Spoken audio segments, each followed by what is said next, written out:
नमस्कार, आप देख रहे हैं वीएनएम टीवी और न्यूज स्टूडियो से मैं हूं सपना। वीएनएम परिवार की ओर से आप सभी को धनतेरस की बधाइयां। देश, दुनिया और शहर जिले की खबरों पर विस्तार से नजर डालें उससे पहले नजर आज की सुर्खियों पर। आइए देखते हैं आज की वीएनएम हेडलाइंस। देश के युवाओं को प्रधानमंत्री मोदी ने दी 10 लाख नौकरियां, लॉन्च किया मेगा रिक्रूटमेंट ड्राइव।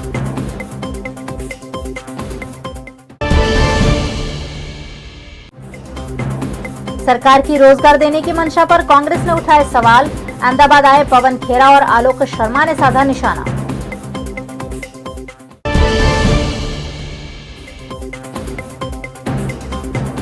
और गुजरात की दूसरी बर्ड एवियरी का वडोदरा में प्रारंभ, मिलेगा खुले कुदरती माहौल में पक्षियों को देखने का आनंद। 10 साल युवाओं को रोजगार देने मामले हमेशा सवालों के घेरे में रहे प्रधानमंत्री नरेंद्र मोदी और केंद्र सरकार ने इस देश के युवाओं को 10 लाख नौकरियां दी है। प्रधानमंत्री नरेंद्र मोदी ने धनतेरस पर आज मेगा रिक्रूटमेंट ड्राइव की लॉन्चिंग की। इसके तहत 50 केंद्रीय मंत्रियों ने अलग अलग लोकेशन पर 75,226 युवाओं को नियुक्ति पत्र यानी अपॉइंटमेंट लेटर सौंपे। इस ड्राइव के जरिए अगले 1.5 साल यानी दिसंबर 2023 तक 10 लाख युवाओं को नौकरी देने का टारगेट है। सभी भर्तियां यूपीएससी, एसएससी, रेलवे भर्ती बोर्ड, आरआरबी और दूसरी केंद्रीय एजेंसियों के माध्यम से की जाएंगी। कोरोना के चलते बीते 2 साल से सरकारी पदों पर नियुक्तियां रुकी हुई थी। कोरोना के चलते पिछले 2 सालों से सरकारी पदों पर नियुक्तियां रुकी हुई थी। इस साल जून में प्रधानमंत्री ने घोषणा की थी कि अगले 18 महीनों में सरकार 10 लाख लोगों को भर्ती करेगी। उसके बाद ही मेगा रिक्रूटमेंट ड्राइव शुरू करने का फैसला लिया गया, जिसके तहत आज रोजगार मेले में 75,000 युवाओं को अपॉइंटमेंट लेटर दिए गए। समारोह के दौरान पीएम ने युवाओं को संबोधित करते हुए कहा कि आज भारत की युवा शक्ति के लिए महत्वपूर्ण दिन है। बीते 8 साल में देश में रोजगार और स्वरोजगार का जो अभियान चल रहा है, आज उसमें एक और कड़ी जुड़ रही है। ये कड़ी रोजगार मेले की है। आज केंद्र सरकार 75,000 युवाओं को नियुक्ति पत्र दे रही है।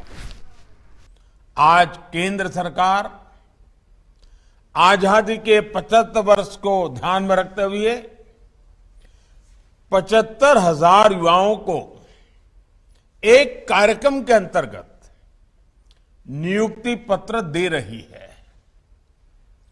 बीते 8 वर्षों में पहले भी लाखों युवाओं को नियुक्ति पत्र दिए गए हैं, लेकिन इस बार हमने तय किया कि इकट्ठे नियुक्ति पत्र देने की परंपरा भी शुरू की जाए, ताकि डिपार्टमेंट में भी टाइम बाउंड प्रक्रियाएं पूरा करने और निर्धारित लक्ष्य को जल्द से पार करने का एक सामूहिक स्वभाव बने, सामूहिक प्रयास हो। इसलिए भारत सरकार में इस तरह का रोजगार मेला शुरू किया गया है। गुजरात में विधानसभा चुनाव के प्रचार के लिए अहमदाबाद आए राष्ट्रीय कांग्रेस के नेताओं ने केंद्र सरकार की रोजगार देने की मंशा पर सवालिया निशान लगाया। गुजरात में विधानसभा चुनाव के माहौल के बीच राष्ट्रीय कांग्रेस के मीडिया इंचार्ज पवन खेरा और राष्ट्रीय कांग्रेस के इंचार्ज प्रवक्ता आलोक शर्मा ने अहमदाबाद में भारतीय जनता पार्टी की सरकार पर रोजगारी मुद्दे निशाना साधा। खुशखबरी है कि चुनाव आयोग ऐसे सवाल पूछ रहा है। उम्मीद है कि वो मन से ये सवाल पूछ रहा है और इसको आगे तक इस बात को ले जाएगा। और यहाँ जो अफसर हैं वो भी निडरता पूर्वक जवाब देंगे, ये उम्मीद है, क्योंकि गुजरात देश को रास्ता दिखाता है। आज से नहीं, कई सालों से, कई दशकों से गुजरात ही देश को रास्ता दिखाता है। तो इसलिए जो राजनीतिक हस्तक्षेप यहां अफसरशाही पर हुआ, उसकी कलई खुलनी चाहिए। लोगों को मालूम होना चाहिए कि कैसे यहां सरकार चल रही है। आज से नहीं, पिछले 20-25 सालों से जिस तरह की सरकार यहां चल रही है। तो आप क्या मानते हैं, सबॉर्डिनेट ना होने का कारण क्या हो सकता है? ये जवाब आने दीजिए। आप भी जानते हैं जवाब, मैं भी जानता हूं जवाब। विलंब हुआ उसके इलेक्शन, विलंब क्यों हुआ वो भी बता दें। विलंब इसलिए हुआ कि देश में आज एक मेला चल रहा है, पिछले 8 साल देश में बेरोजगारी का मेला चल रहा था, वो किसी को नहीं दिखा। आज मोदी जी ने एक मेला निकाला है, रोजगार मेले का नाम दिया उसको। हर चीज में एक तमाशा करना, कोविड हो तो तमाशा, कोविड से लोग मर रहे थे तब भी तमाशा, लोग बेरोजगारी में हाय तौबा मची हुई है पूरे देश में, फिर तमाशा। इस देश ने सरकार चुनी है, तमाशबीन नहीं चुने। ये तो धन्यवाद है भारत जोड़ो यात्रा को कि बेरोजगारी शब्द नागपुर वालों को भी थोड़ा थोड़ा समझ में आने लगा कि हां बेरोजगारी है, नहीं तो आंखें बंद थी सबकी, कान बंद थे सबके। और प्रधानमंत्री जी को भी समझ में आया कि बेरोजगारी वाकई एक मुद्दा है। इतना बड़ा मेला, कितनी नौकरियां? 75,000। वादा क्या किया था? अगर वादे पे हम जाएं तो 16 करोड़ नौकरियां पिछले 8 साल में मिलनी थी, उसका हिसाब दे देते मेला शुरू होने से पहले। मैं आपको ज्यादा समय नहीं लेते हुए यूपीए के वक्त नौकरियों का हिसाब किताब दे रहा हूं। हम लोग डरते नहीं हिसाब किताब देने से। और दीपावली के वक्त लेखा जोखा हमारे सांस्कृतिक परंपरा है, सारा बही खाता सामने रखना चाहिए, मोदी जी को भी रखना चाहिए, हम रख रहे हैं। एसएससी के 68 से 69,000 नौकरियां प्रति वर्ष मनमोहन सिंह जी की सरकार में मिलती थी। अभी रोजगार की बात पवन भाई ने की। आप लोगों ने देखा होगा कि एक हफ्ते पहले उत्तर प्रदेश में टेट का एग्जाम हुआ, किस तरह से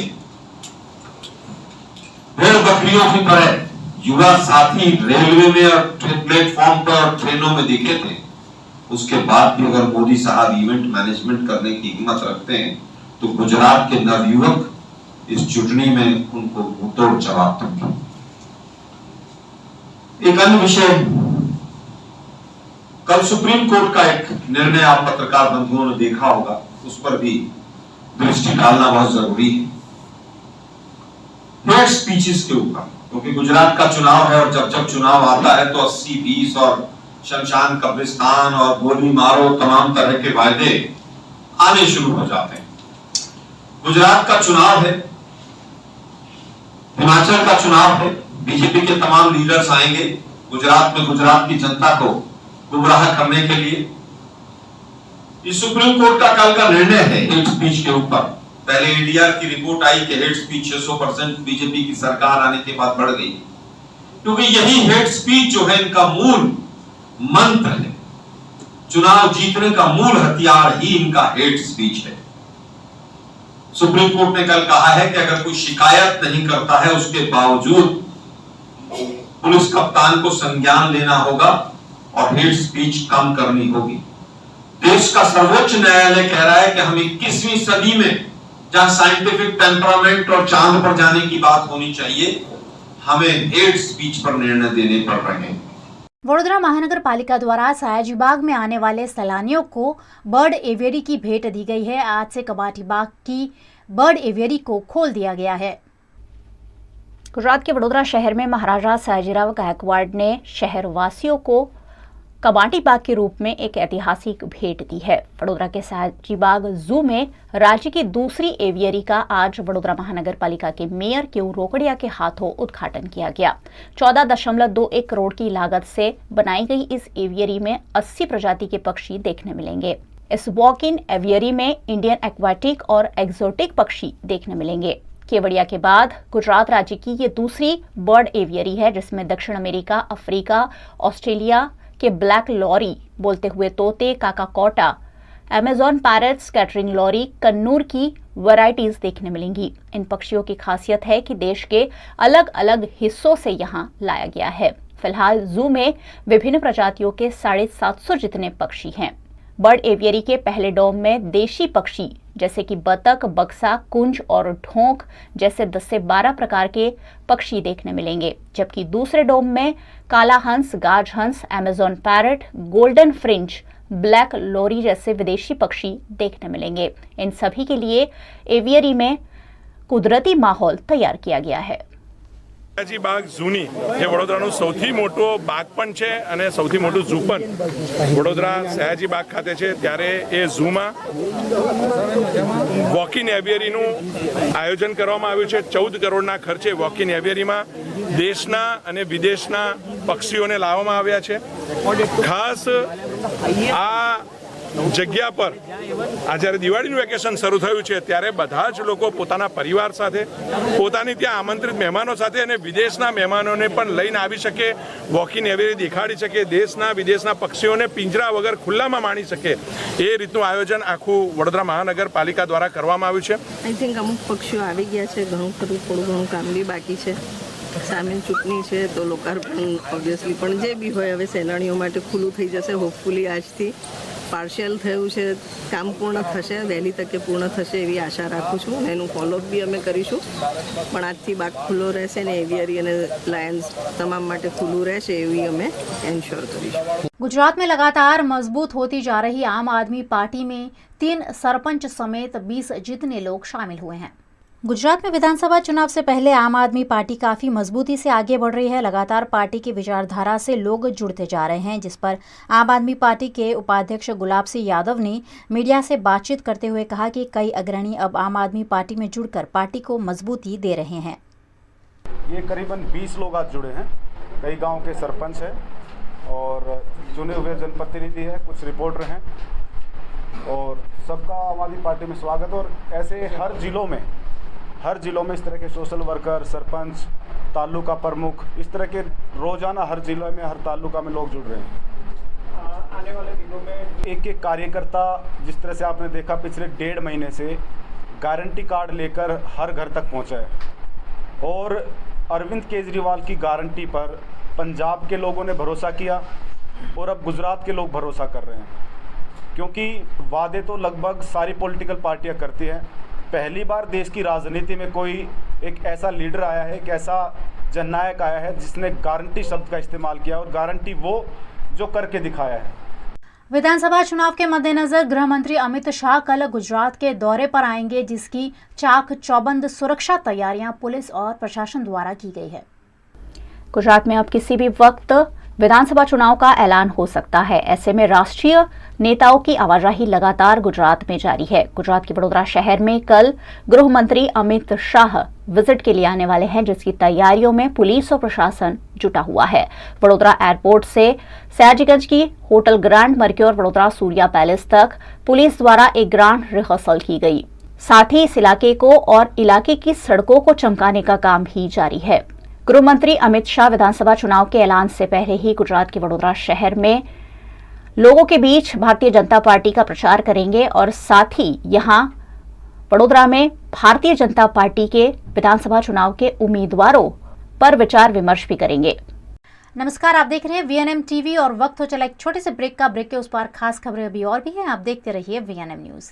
भारत ले रहा है इलेक्ट्रिक अंगड़ाई। क्यों ना हम साथ चले, साथ चले, साथ बढ़े, साथ बढ़े, देश मेरे, देश मेरे, देश को ले जाए नई दिशा की ओर। आपका जॉय, भारत का जॉय। ધોરણ 12 પછી કેનેડામાં ઓછામાં ઓછા બજેટમાં કઈ રીતે સ્ટડી કરી શકાય એનું સંપૂર્ણ માર્ગદર્શન મેળવવા આજે જ વિઝિટ કરો કાનન ઇન્ટરનેશનલ, જ્યાં તમને મળશે IELTS, PTE, TOEFL, GRE અને સેટના કોચિંગ સાથે કોલેજ યુનિવર્સિટીના study options, facilities like mock test, SOP, EMI, education loan, visa filing અને pre departure everything under one roof. તો આજે જ આવો Kanan international at Trident complex, racecourse road, Vadodara. વડોદરાના ઘણા વિસ્તારો જેમ કે અકોટા, માંજલપુર, અલકાપુરી, મકરપુરા વગેરે વગેરે વિસ્તારોના લોકો ચિંતામાં છે। આ ચિંતાનું કારણ છે વડોદરાના લોકોમાં વધતી ઈર્ષા। જી હા, અને આ ઈર્ષાનો સ્ત્રોત છે તરસાલી એરિયામાં આવેલ રેઝિડેન્શિયલ પ્રોજેક્ટ દર્શનમ પ્લેસ। ઘણી બધી એમિનિટીઝથી ભરપૂર આ 2 અને 3 BHK પ્રોજેક્ટ બની ગયો છે નવા ઘર શોધવાવાળા લોકો માટે એક અનોખો અવસર। भारत ले रहा है इलेक्ट्रिक अंगड़ाई। क्यों ना हम साथ चले, साथ चले, साथ बढ़े, साथ बढ़े, देश मेरे, देश मेरे। देश को ले जाए नई दिशा की ओर, आपका जॉय, भारत का जॉय। वडोदरा के फतेहपुरा में ड्रेनेज ओवरफ्लो की समस्या से पिछले कई महीनों से जूझ रहे निवासियों को बीमारियों का डर सता रहा है। वडोदरा के फतेहपुरा इलाके में ड्रेनेज ओवरफ्लो की समस्या से लोग परेशान हैं। यहां पीने के पानी की आपूर्ति भी सुचारू नहीं होती है। नागरिकों को दूषित पानी दिया जाता है। ऐसे में स्थानीय निवासियों ने यहां एकत्रित होकर वडोदरा महानगर पालिका के खिलाफ अपना रोष जताया। पहले प्रॉब्लम मतलब फोन किया था, बोला आएंगे ऐसे बोल रहे, टेम्परेरी काम हो रहा है, फिर से अच्छी तरह से काम नहीं हो रहा है। अच्छी तरह से होना चाहिए, वो काम नहीं हो रहा है। यहाँ के कॉर्पोरेटर को तुम बोलते हो? वो भी बोला था, कचरे की गाड़ी भी बोली थी, पर वो भी नहीं आ रही है। 2-3 दिन आई, फिर आई नहीं है, कभी भी आई नहीं है। बोले हाँ आएंगे ऐसे बोल रहे हैं। कंप्लेंट भी करवाई, वो भी बोल रहे हैं आएंगे, पर अभी तक कुछ हुआ नहीं है। આ ફતેપુરા વિસ્તાર છે, અહીંયા પાણીની બહુ જ પ્રોબ્લેમ થઈ છે, ગટરની બહુ પ્રોબ્લેમ થઈ છે, કાયમ અહીંયા આવું પાણી ભરેલું જ રહી છે।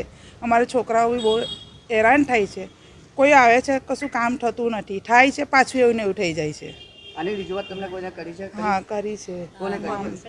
કોર્પોરેશનમાં હેમિશા ઠક્કરબેન છે ને એમને કરી હતી, એ સાંભળે આવે છે, થોડું કામ કરીને જાય છે, પછી પાછું એવું ને એવું થઈ જાય છે। આ ફતેપુરા વિસ્તાર છે, પોસ્ટ ઓફિસની પાછળ। આ કાયમનો આ જ એ થાય છે, અહીંયા ગટરનું પ્રોબ્લેમ કાયમનો એ જ છે। 15 દિવસ એવું ને 2 મહિનાથી તો આ બિલકુલ એ થતું જ નહીં, જાય છે જ ગટરનું। અમે પણ ઓનલાઈન કેટલી ફરિયાદ કરી, આવે છે એટલું કરીને જતા, એનો કાયમ તો નિકાલ કરવો પડે ને। નાના અમારા ઘરમાં છોકરાઓ છે, મચ્છર, અમારા તો સામે જ ઘર છે, છેક અમારા ઘરમાં સુધી વાસ આવે છે, બેહાતું નહીં। કોઈ મહેમાન આવે તો કે આ શું તમે ત્યાં ગટર વયા જ કરે છે કે એવું? કેટલી રજૂઆત કરવાની? હવે અમે એવું જ એ કરી દીધું છે, આ રજૂઆત કરીએ છીએ કે આ લોકો આવે નહીં તો અમે આ વખતે ચૂંટણીમાં કોઈ એ કરવાના નહીં, આંદોલન કરીશું પછી, અને કમિશનર ઓફિસમાં જઈને એ કરીશું કે આનો કોઈ નિકાલ તો લાવો, કાયમ આ જ કરો છો। वडोदरा महानगर पालिका द्वारा फतेहगंज ब्रिज के नीचे बनाए गए फ्रीडम पार्क का मेयर केवल रोकड़िया के हाथों लोकार्पण किया गया। गुजरात के वडोदरा शहर में स्वतंत्र सेनानियों के योगदान को हमेशा के लिए याद रखने के लिए फतेहगंज ब्रिज निकट फ्रीडम पार्क बनाया गया है, जिसका लोकार्पण आज वडोदरा के मेयर केवल रोकड़िया के हाथों किया गया। इस फ्रीडम पार्क में स्वतंत्र सेनानियों की तस्वीरें लगाई गई है और उनके योगदान को बयान किया गया है।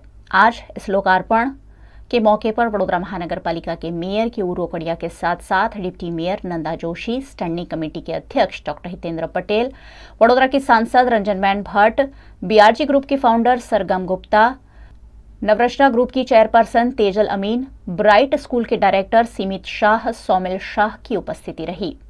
इस मौके पर बीआरजी ग्रुप संचालित स्कूल, नवरचना स्कूल और ब्राइट स्कूल के छात्र भी इस फ्रीडम पार्क को देखने पहुंचे। इसके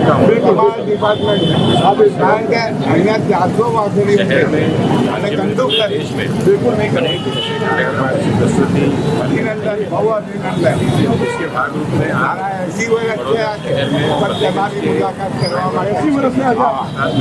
एक फ्रीडम पार्क बनाने में और शैक्षणिक संस्थाएं बीआरजी ग्रुप की नवरचना स्कूल और ब्राइट स्कूल के द्वारा ये फ्रीडम पार्क तैयार कराया है।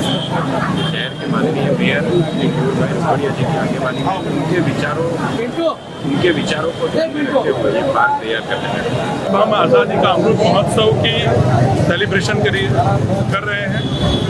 तब आज़ादी के जिन नरबंकाओं के कारण हमें आज़ादी मिली है, जिन्होंने अपना सर्वस्व बलिदान किया है, ऐसे लोगों के बारे में शहर जाने, शहर के नागरिक जाने, इसके उद्देश्य से वड़ा प्रधान श्री नरेंद्र भाई मोदी ने ऑल इंडिया मेयर कॉन्फ्रेंस के अंदर एक अपील की थी, किसी भी एक चौराहे, चौक या ब्रिज को आज़ादी के अमृत महोत्सव के साथ जोड़ना है।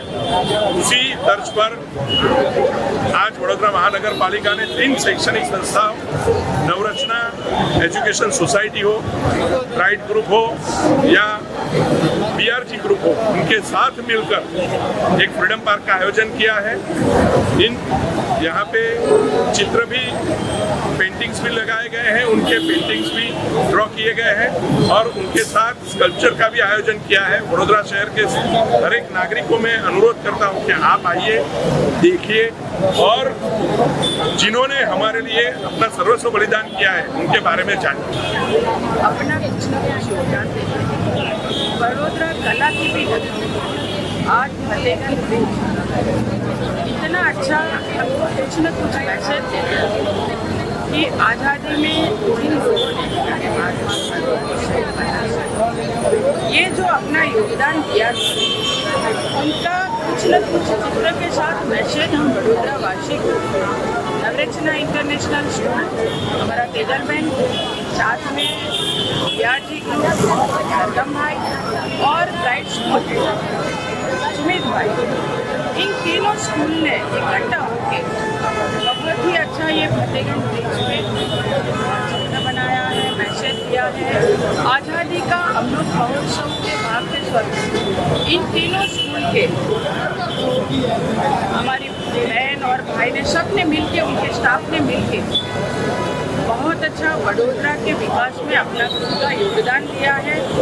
बच्चों को पढ़ाते हैं, बच्चों को संस्कार देते हैं, लेकिन उसके साथ मेरी वडोदरा में भी भागीदारी होनी चाहिए। इस भाव के साथ अच्छा सा मैसेज, अच्छा रंग रोगान के साथ इन्होंने ये ब्रिज को मैसेज देने के साथ सुशोभित किया है। मैं तीनों स्कूल की ऑनर को बहुत ही अभिनंदन देती हूँ, शुभेच्छा। दिवाली के पर्व को यूं तो देश भर में धूमधाम के साथ मनाया जाता है, लेकिन गुजरात के सावरकुंडला में दिवाली में पारंपरिक पटाखों के बजाय पेड़ के फल से बनाए गए देसी हर्बल पटाखे चलाए जाते हैं। ये है हर्बल माने जाते देसी पटाखे यानी इंगोरिया। और आपको जानकर ताज्जुब होगा कि इन पटाखों का युद्ध पूरे देश में सिर्फ एक ही शहर में खेला जाता है और वो है गुजरात का सावरकुंडला। सावरकुंडला में पटाखों का युद्ध राजा महाराजा के समय से खेला जाता है। वैसे अब इंगोरिया के पेड़ लुप्त हो गए हैं, ऐसे में कोकड़ा के पेड़ से पटाखे बनाए जाते हैं।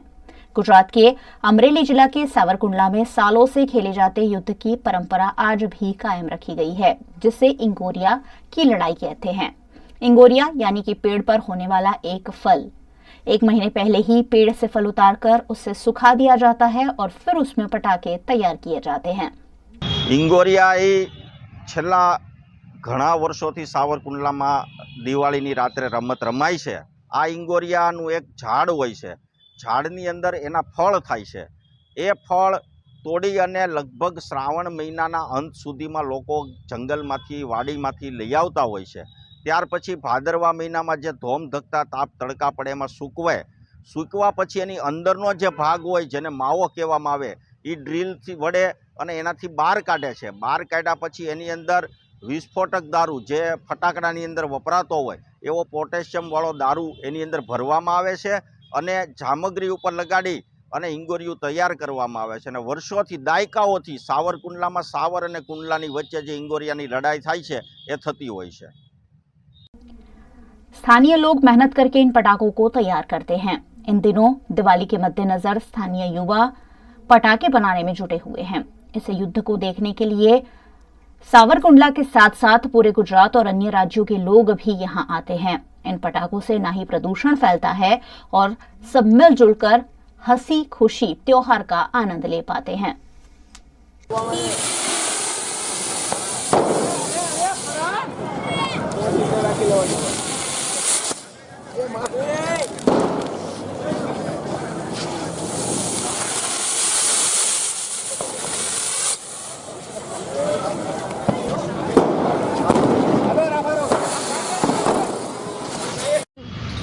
सावरकुंडलाने सीमनी अंदर जे इंगोरिया आवे छे एनी अंदरथी एनो गंधरव काढी ने एनी अंदर सूरोखान दारू अने लोखंडनो भूको एवुं नाखीने इंगोरियो बनाववामां आवे छे। अने सावरकुंडला एक ज एवुं गाम छे के त्यां परंपरागतथी जेवो अमारा वडवाओ रमता एनी जग्याए अत्यारे अमे रमी छीए अने अत्यारे इंगोरियानुं क्यांय छे ने एटले हवे कोकड़ा भरीने एनी अंदर दारू भरीने अमे सामे सामे रमी छीए। गुजरात के गिर सोमनाथ जिला के यात्रा धाम प्राची तीर्थ में आहिर समाज की धर्मशाला में विधायक भगवान बारड़ ने गायों का इलाज करने वाली टीम का सम्मान किया। गिर सोमनाथ जिला के तलाला सूत्रापाड़ा इलाके के विधायक भगवान बारण ने लंपी वायरस से गायों को बचाने वाली टीम का सम्मान समारोह आयोजित किया, जिसमें विधायक भगवान बारण ने लंपी वायरस के कहर से गायों को बचाने वाले कर्मचारियों की टीम का सम्मान किया। विधायक द्वारा इस इलाके में गायों को बचाने के लिए निःशुल्क वैक्सीनेशन कराया गया था। हजारों गायों को लंपी वायरस से बचाने वाली टीम का सम्मान कर उनका धन्यवाद अदा किया गया। इस मौके पर संतों की भी उपस्थिति रही। અમને એટલા માટે આવ્યું કે જે આ લંપીમાં જે લંપીગ્રસ્ત ગાયો હતી, બીમાર ગાયો, અને એમાં જે નિસ્વાર્થપણે જે ડૉક્ટરોએ જે કામ કર્યું છે એના પરિવારની ચિંતા કર્યા વગર કે કોઈ રૂપિયાની લાલચ વગર, એટલે અમે સમગ્ર ટૂંકમાં તાલાડા તાલુકા અને સુત્રાપાડા તાલુકાના જે ગામો છે એમાં જે ગૌશાળા ચલાવે છે એ બધા લોકોને આમંત્રિત કર્યા હતા, અને સાથે સાથે અમારા વિસ્તારના ધારાસભ્ય છે ભગવાનભાઈ બારડ, એમને બી 1.5 વર્ષથી આ કાર્ય કરે છે. એમ ટૂંકમાં ગાયો બીમાર હોય અને લગભગ આશરે 5 થી 6 હજાર ગાયોની ટૂંકમાં વેક્સિન અને એમની સારવાર કરેલ છે. આજનો પ્રસંગ છે એ પ્રસંગ તો અહીંયા ભાઈ કામધેનુ ગૌશાળા જે ના હલાવે છે તમામ એના પ્રમુખ ભાઈ મહેન્દ્રભાઈની એમની ટીમ, એમણે જે લંપી વાયરસ જે આવ્યો હતો એની અંદર જે ડૉક્ટરોએ જે સેવાકીય પ્રવૃત્તિ કરીને જે સેવા કરી હતી ડૉક્ટરોએ, મારી જે ગાડી એમ્બ્યુલન્સ ચાલે છે એમની તમામ ટીમોએ એમનું સન્માનનો એક એમને પ્રોત્સાહિત કરવા માટેનો આજનો આ પ્રસંગ રાખેલો હતો. અને લંપી વાયરસની અંદર જે ગૌ માતાઓ જે રખડતી ગાય હતી, ગૌશાળાઓમાં હતી, પ્રાઇવેટ ગાયો હતી સમગ્ર વિસ્તારમાં, અને એમની જે ગાયોને જે લંપી વાયરસ આવ્યા પછી મુશ્કેલીઓ ખેડૂતોની વધી હતી, તો એની અંદર આ ટીમે રાતને દિવસ જોયા વિના જે કાર્ય કર્યું હતું, તો એમાં ગૌશાળા અને ગૌપ્રેમી લોકોની ઈચ્છા એવી હતી કે ભાઈ એ જે કાર્ય કર્યું છે એ બહુ ઊંડું કાર્ય, એટલે એક સેવાકીય મૂંગા પશુઓ માટેનું જે કાર્ય કર્યું હતું તો એમનું સન્માન કરીએ, એમને પ્રોત્સાહિત કરીએ, અને એટલા માટેનો આજે આ ભાઈ મહેન્દ્રભાઈ અને એમની ટીમે આ પ્રાચીન મુકામે એ સન્માનિતનો એક वडोदरा की छोटी सी लेखिका हर्षिका शर्मा ने 25 chilling tales to haunt your days नामक बुक लिखी है, जिसका विमोचन किया गया।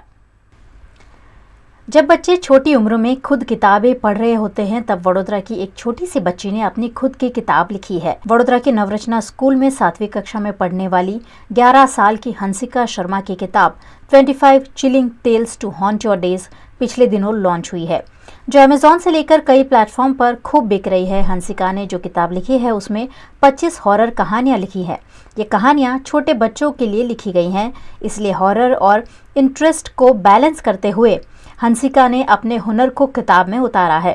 वडोदरा में इस किताब की लॉन्च पार्टी और साथ ही हंसिका शर्मा की 12th बर्थडे पार्टी का आयोजन किया गया।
अपनी किताब के बारे में हंसिका ने VNM टीवी से खास बातचीत करते हुए छोटी सी उम्र में बड़ी उपलब्धि पर जानकारी दी। मेरी पहली बुक का टाइटल है 25 chilling tales to haunt your days. मुझे तो बचपन से शौक़ था कहानियाँ लिखने का, दोस्तों को बताने का, तो मुझे लगा कि शायद मुझे उन्हें लिखने की कोशिश करनी चाहिए। तब से मैंने अपनी किताब पे 4 साल काम किया और उसके बाद मुझे पता चला कि हाँ, मुझे और लिखना चाहिए। उनमें मतलब बहुत कभी कभार थोड़ी ज़्यादा डरावनी होती है, थोड़ी कम डरावनी होती है। जैसे मतलब जो मेरे रीडर्स हैं, जो एज ग्रुप मैंने लिए है 8 to 12 ईयर्स, उन्हें भी वो इन्जॉय कर पाएँ पर उन्हें ज़्यादा डर ना लगे। उसके लिए हाँ डेफिनेटली, अब जब पैंडेमिक चला था तब और सोशल मीडिया इन्फ्लुएंसर्स और सब बड़े थे तो बच्चों को और इंटरेस्ट हो गया था उनमें, एंड बुक्स भी कम पढ़ने लग गए थे। बट मैं बचपन से हमेशा बुक्स में मेरा बहुत इंटरेस्ट था। तब मतलब ज़्यादा कुछ करने का नहीं होता था, क्लासेस ऑनलाइन होती थी, तो जब ब्रेक्स होती थी तब मुझे एकदम से कोई कहानी का आइडिया आ जाता था तो उसे लिख देती थी। ऐसे ऐसे वो और बढ़ती गई। फिर मैंने उन्हें एडिट करने लगा एंड मैंने रियलाइज़ किया कि हाँ, मुझे इस पर फोकस करना चाहिए। तो मेरे फ्री टाइम में मैं उस पर फोकस करने लगी इंस्टेड ऑफ सोशल मीडिया। मेरी जो बहन है वो भी एक पब्लिश्ड ऑथर है, तो उन्हें देख के कैसे उन्होंने बुक लिखी थी उससे मुझे शायद इंस्पिरेशन आया होगा कि बुक लिखने में कितना मज़ा आता है एंड कितना कुछ कर सकते हो बुक लिखने से। मुझे उन्हें ये कहना है कि जो भी तुम्हें इंस्पायर करता है उस पर काम करते रहो, कभी भी हार मत मानो जो भी लोग बोलें। अब अगर इस उम्र पे कुछ शुरू करेंगे करना तो तब से ही आगे बढ़ेंगे। तरह तरह के कुलचे खाना भला किसे पसंद नहीं होता और इसीलिए वडोदरा के कारेलीबाग इलाके में मनमौजी कुलचा सेंटर शुरू किया गया है।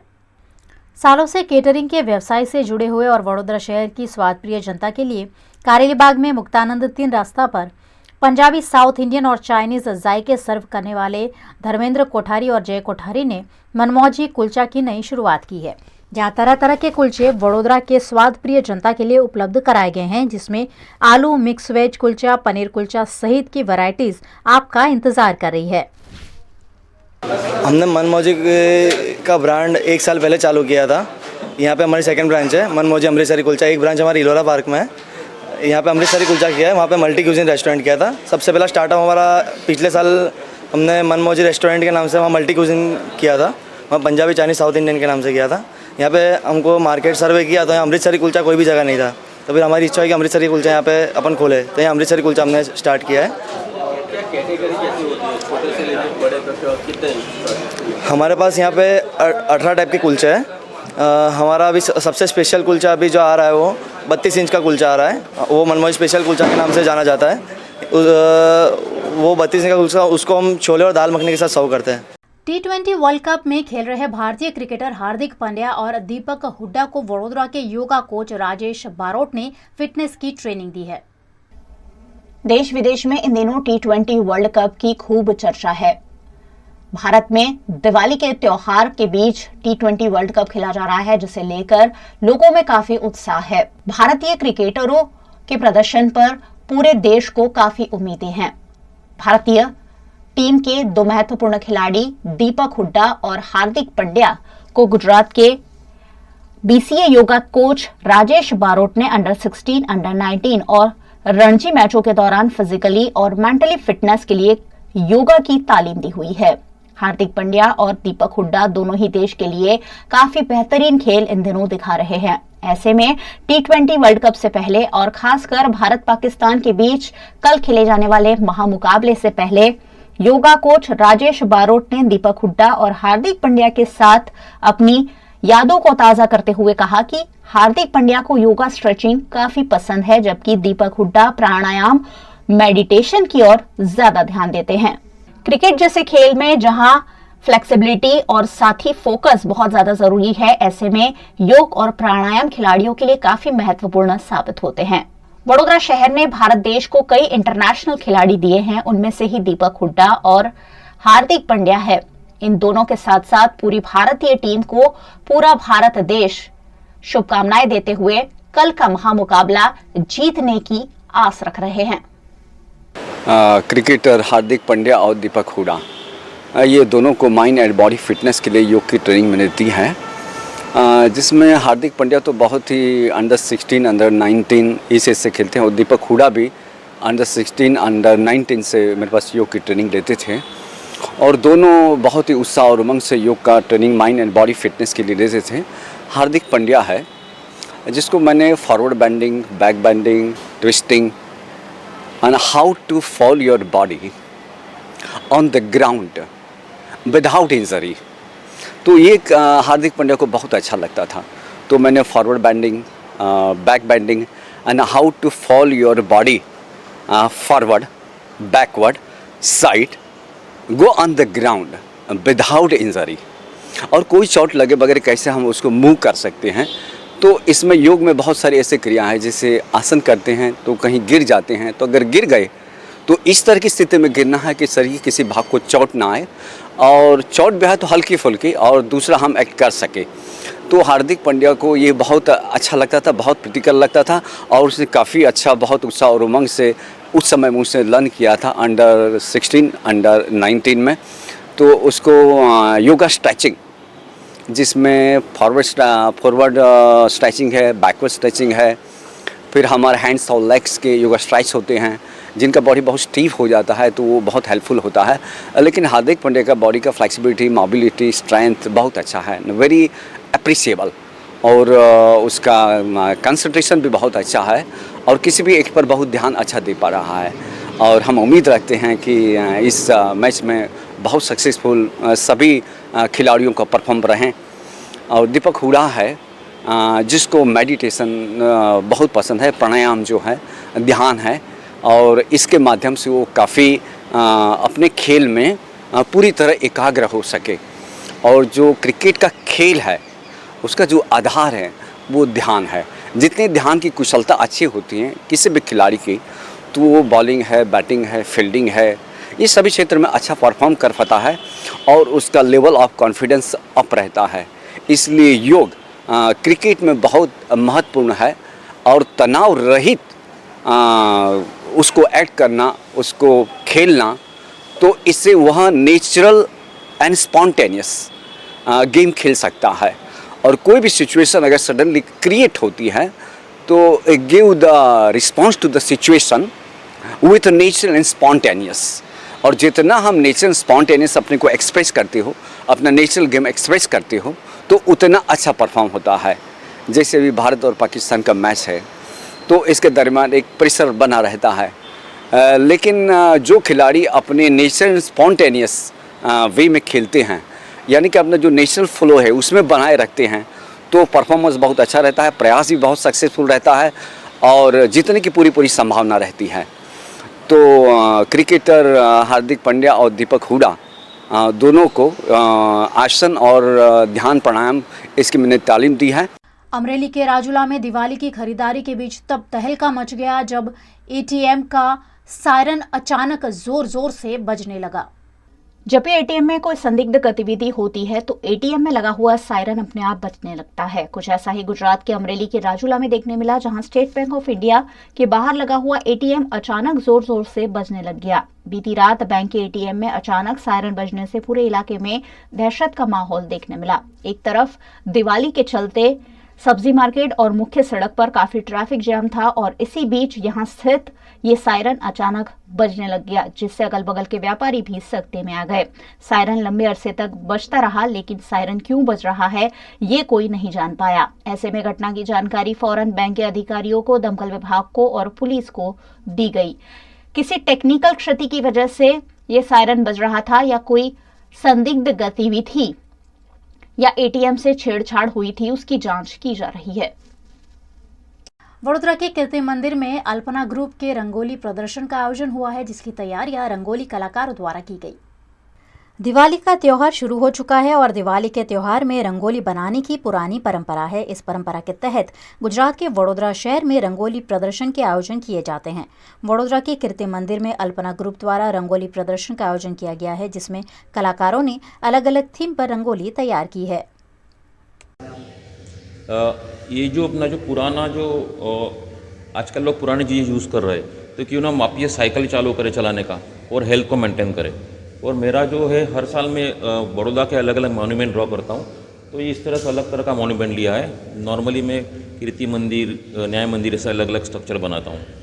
तो हमारा ये जो अल्पना ग्रुप है उसको भी 25 साल हो रहा है इस बार, और 25 साल से हमारा एग्जीबिशन चल रहा है।